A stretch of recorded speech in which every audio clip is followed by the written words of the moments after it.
1. भारत के राष्ट्रीय ध्वज तिरंगा की लंबाई और चौड़ाई का अनुपात क्या है?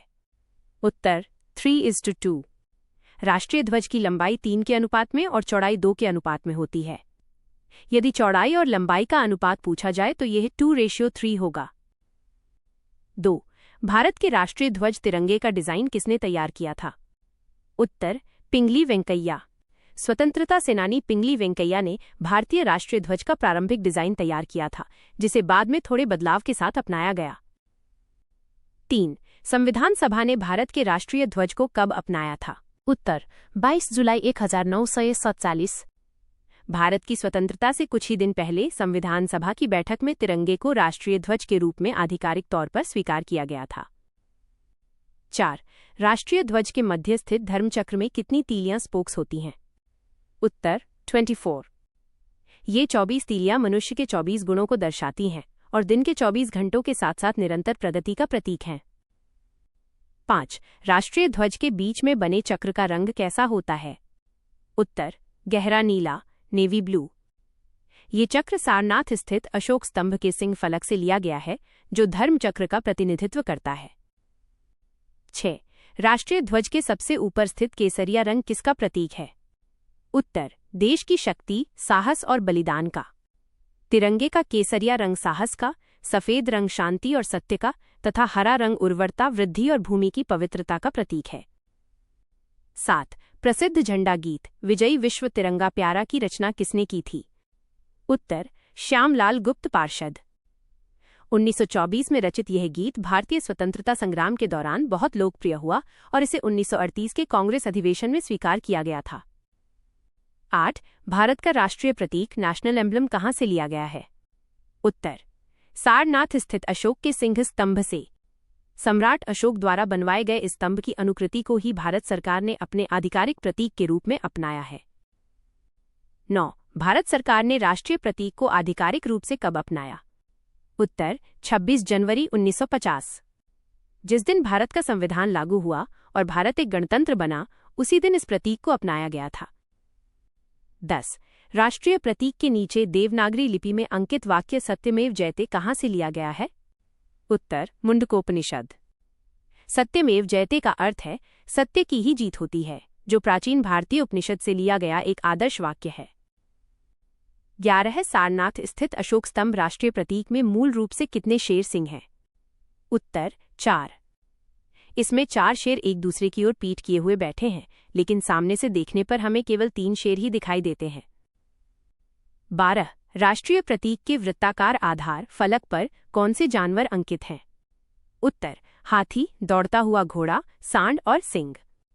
ये जानवर चारों दिशाओं के रक्षक माने जाते हैं, जिनके बीच में धर्मचक्र बने हुए हैं। 13. भारत का राष्ट्रगान नेशनल एंथम क्या है और इसके रचयिता कौन है? उत्तर जन गण मन रवींद्रनाथ टैगोर। गुरुदेव रवींद्रनाथ टैगोर ने मूल रूप से इसे बंगाली भाषा में लिखा था, जिसके हिंदी संस्करण को राष्ट्रगान के रूप में अपनाया गया है। 14. जन गण मन को पहली बार कब और कहां गाया गया था? उत्तर 27 दिसंबर 1911 कांग्रेस के कलकत्ता अधिवेशन में। भारतीय राष्ट्रीय कांग्रेस के 26वें अधिवेशन में पहली बार राष्ट्रगान को सार्वजनिक रूप से गाया गया था। 15. संविधान सभा ने जन गण मन को राष्ट्रगान के रूप में कब अपनाया? उत्तर 24 जनवरी 1950। संविधान लागू होने से ठीक 2 दिन पहले संविधान सभा की अंतिम बैठक में इसे स्वीकार किया गया था। 16. राष्ट्रगान गाने का निर्धारित समय अवधि कितना है? उत्तर 52 सेकंड। राष्ट्रगान के पूर्ण संस्करण को गाने का समय 52 सेकंड है, जबकि इसके संक्षिप्त रूप पहली और अंतिम पंक्ति को गाने में 20 सेकंड लगते हैं। 17. भारत का राष्ट्रीय गीत नेशनल सॉन्ग कौन सा है और इसके रचयिता कौन है? उत्तर वंदे मातरम, बंकिम चंद्र चटर्जी। ये गीत संस्कृत और बंगाली मिश्रित भाषा में लिखा गया था और स्वतंत्रता संग्राम के दौरान ये एक प्रमुख प्रेरणा स्रोत बना। 18. राष्ट्रीय गीत वंदे मातरम को किस उपन्यास से लिया गया है? उत्तर आनंदमठ। बंकिम चंद्र चटर्जी द्वारा 1882 में प्रकाशित उपन्यास आनंदमठ में इस गीत का पहली बार प्रकाशन हुआ था, जो सन्यासी विद्रोह पर आधारित था।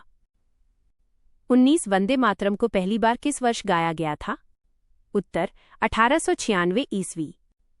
इसे 1896 में भारतीय राष्ट्रीय कांग्रेस के कलकत्ता अधिवेशन में पहली बार रवींद्रनाथ टैगोर द्वारा ही गाया गया था। 20. भारत का राष्ट्रीय पंचांग कैलेंडर किस संवत पर आधारित है? उत्तर शक संवत। भारत का आधिकारिक राष्ट्रीय कैलेंडर 78 ईस्वी में शुरू हुए शक संवत पर आधारित है, जिसे ग्रेगोरियन कैलेंडर के साथ अपनाया गया है। 21. राष्ट्रीय पंचांग को भारत सरकार द्वारा आधिकारिक रूप से कब अपनाया गया? उत्तर 22 मार्च 1957। इसे देश भर में तिथियों के एकीकरण और आधिकारिक सरकारी कार्यों के लिए ग्रेगोरियन कैलेंडर के साथ लागू किया गया था। 22 शक संवत पर आधारित राष्ट्रीय पंचांग का पहला और अंतिम महीना कौन सा होता है? उत्तर पहला चैत्र, अंतिम फाल्गुन। सामान्य वर्ष में चैत्र महीने की शुरुआत 22 मार्च से होती है और लीप वर्ष में 21 मार्च से होती है। 23. भारत का राष्ट्रीय पशु कौन सा है? उत्तर बाघ, रॉयल बंगाल टाइगर। अपनी शक्ति, फुर्ती और अपार ऊर्जा के कारण अप्रैल 1973 में बंगाल टाइगर को भारत का राष्ट्रीय पशु घोषित किया गया था। 24. राष्ट्रीय पशु बाघ का वैज्ञानिक नाम क्या है? उत्तर पैंथेरा टाइग्रिस, पैंथेरा टाइग्रिस। बाघों की घटती संख्या को रोकने के लिए भारत सरकार ने 1973 में प्रोजेक्ट टाइगर की शुरुआत की थी। 25. बाघ से पहले भारत का राष्ट्रीय पशु कौन था? उत्तर शेर, लायन। 1972 तक भारत का राष्ट्रीय पशु शेर हुआ करता था, लेकिन बाघों के संरक्षण को बढ़ावा देने के लिए इसे बदला गया। 26. भारत का राष्ट्रीय पक्षी कौन सा है? उत्तर मोर, इंडियन पीफाउल। 1963 में अपनी अद्भुत सुंदरता और भारतीय संस्कृति में महत्व के कारण मोर को राष्ट्रीय पक्षी घोषित किया गया था। 27. मोर का वैज्ञानिक नाम क्या है? उत्तर पावो क्रिस्टेटस, पावो क्रिस्टाटस। वन्यजीव संरक्षण अधिनियम 1972 के तहत मोर को पूर्ण संरक्षण प्राप्त है और इसका शिकार करना सख्त अपराध है। 28. भारत का राष्ट्रीय पुष्प फूल कौन सा है? उत्तर कमल, लोटस। कीचड़ में खिलने के बावजूद पवित्रता का प्रतीक होने के कारण कमल को भारत का राष्ट्रीय फूल माना जाता है। 29. कमल का वैज्ञानिक नाम क्या है? उत्तर नेलुम्बो न्यूसिफेरा, नेलुम्बो न्यूसिफेरा। ये फूल भारतीय कला, पौराणिक कथाओं और संस्कृति में बहुत गहरे तक जुड़ा हुआ है। 30. भारत का राष्ट्रीय वृक्ष पेड़ कौन सा है? उत्तर बरगद, बैनियन ट्री। अपनी विशाल शाखाओं और लंबी उम्र के कारण इसे अमरता और देश की एकता का प्रतीक माना जाता है। 31. भारत का राष्ट्रीय फल कौन सा है? उत्तर आम, मैंगो। फलों के राजा आम को भारत के राष्ट्रीय फल का दर्जा प्राप्त है, जिसका वैज्ञानिक नाम मैंगीफेरा इंडिका है। 32. भारत की राष्ट्रीय नदी किसे घोषित किया गया है? उत्तर गंगा नदी। भारत की सबसे लंबी और पवित्र मानी जाने वाली गंगा नदी को 4 नवंबर 2008 को राष्ट्रीय नदी का दर्जा दिया गया था। 33. भारत का राष्ट्रीय जलीय जीव एक्वाटिक एनिमल कौन सा है? उत्तर Ganga dolphin, Ganges river dolphin. इसे 5 अक्टूबर 2009 को राष्ट्रीय जलीय जीव घोषित किया गया था। यह केवल शुद्ध और मीठे पानी में ही जीवित रह सकती है।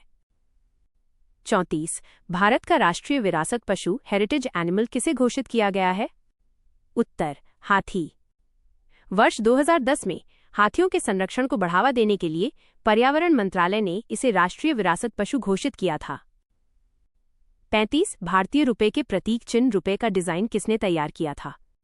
उत्तर उदय कुमार धर्मलिंगम। भारत सरकार ने 15 जुलाई 2010 को इस प्रतीक को अपनाया था, जो देवनागरी के र और रोमन अक्षर आर का मिश्रण है। 36. भारत की राष्ट्रीय प्रतिज्ञा नेशनल प्लेज की रचना मूल रूप से किस भाषा में की गई थी? उत्तर तेलुगु। 1962 में पी वेंकट सुब्बाराव, पिडीमरी वेंकाता सुब्बाराव ने इसे तेलुगु भाषा में लिखा था। भारत मेरा देश है और सभी भारतीय मेरे भाई बहन हैं। 37. भारत का राष्ट्रीय सरीसृप रेप्टाइल किसे माना जाता है? उत्तर किंग कोबरा। ये दुनिया का सबसे लंबा विषैला सांप है और इसे भारतीय संस्कृति में भगवान शिव के गले का आभूषण माना जाता है। 38. राष्ट्रगान जन गण मन को पहली बार किस पत्रिका में भारत विधाता शीर्षक से प्रकाशित किया गया था? उत्तर तत्वबोधिनी। 1912 में रवींद्रनाथ टैगोर द्वारा संपादित इस पत्रिका में ये पहली बार छपा था। 39. राष्ट्रगान का अंग्रेजी अनुवाद रवींद्रनाथ टैगोर ने 1919 में किस नाम से किया था? उत्तर the morning song of India, the morning song of India. Tagore ने आंध्र प्रदेश के मदनपल्ले में इसका अंग्रेजी में अनुवाद किया था और पहली बार इसकी संगीतमय धुन तैयार की गई थी। 40 राष्ट्रीय गीत वंदे मातरम का अंग्रेजी अनुवाद किसने किया था? उत्तर श्री अरबिंदो। श्री अरबिंदो अरबिंदो घोष ने इसका अंग्रेजी में अनुवाद किया था, जबकि इसकी धुन यदुनाथ भट्टाचार्य ने तैयार की थी।